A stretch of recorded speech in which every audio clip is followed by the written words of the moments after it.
Mesdames, Messieurs, bonsoir et merci de rester fidèles au programme de la télévision du Burkina.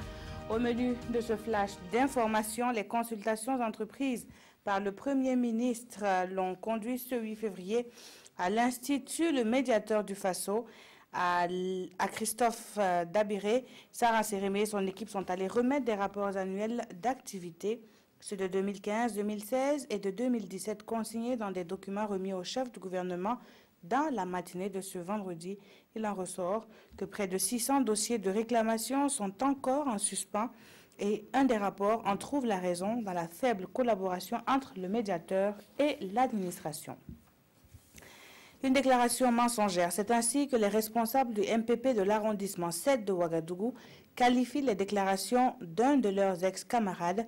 En effet, Olivier Tabsoba, démissionnaire du Mouvement du Peuple pour le Progrès, tout en dénonçant une gestion opaque de la dite section, annonce qu'il s'en est allé avec 627 camarades. Que nenni, rétorquent les responsables du parti de l'arrondissement 7. Il prévoit porter plainte contre le sieur Tabsoba pour diffamation. En santé, les acteurs revisitent le plan de préparation et de riposte des maladies épidémiologiques. Et pour cause, la méningite sévit dans l'est du Burkina en ce début d'année 2019. À l'hôpital de Tengango, dans la capitale donc, plusieurs acteurs de la santé sont outillés sur ce plan de riposte. La démarche vise à mettre tout le monde au même niveau d'information et d'harmoniser les conditions à tenir dans ces cas d'épidémie. Les centres universitaires, la trouvaille du gouvernement pour rapprocher les universités des étudiants et ceux dans des filières porteuses. Celui de la ville de Tenkodogo est officiellement fonctionnel depuis ce 7 février. Le centre propose des activités académiques dans les secteurs de l'agronomie et de l'élevage. 82 élèves y sont inscrits.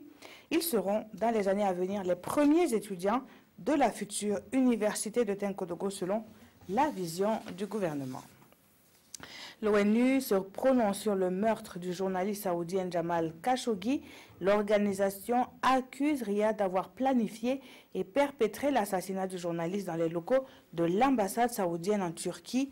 La rapporteure spéciale de l'ONU sur les exécutions extrajudiciaires a affirmé hier jeudi dans un communiqué détenir des preuves montrant que le meurtre avait été commis par des représentants de l'État. Je vous retrouve à 20 h pour l'édition du journal.